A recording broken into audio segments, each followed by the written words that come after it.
রাজনৈতিক নেতৃবৃন্দ এর মধ্যে উপস্থিত ছিল কিনা, ইনভলভ ছিল কিনা। বাংলাদেশ সেনাবাহিনী দেশের শান্তি শৃঙ্খলা রক্ষায় কাজ করে যাচ্ছে বলে জানিয়েছেন সেনাবাহিনীর প্রধান জেনারেল ওয়াকারুজ্জামান।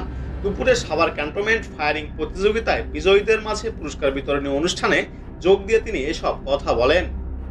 সেনাবাহিনী প্রধান বলেন, আমরা ভাবছিলাম যে দ্রুত কাজ শেষ করে ক্যান্টনমেন্টে ফিরে যাব, কিন্তু কাজটা দীর্ঘদিন ধরে করে যেতে হচ্ছে। কাজ যেহেতু বহুদিন ধরে করে যেতে হচ্ছে, তাই আমাদের ধৈর্য ধরে রাখতে হবে এবং পেশাদারিত্বের সাথে দেশ ও জাতির জন্য আমাদের কাজ করে যেতে হবে। তিনি আরো বলেন, আমরা দেশে যতদিন না একটি নির্বাচিত সরকার পাই ততদিন শান্তি শৃঙ্খলা রক্ষায় আমাদের কাজ করে যেতে হবে।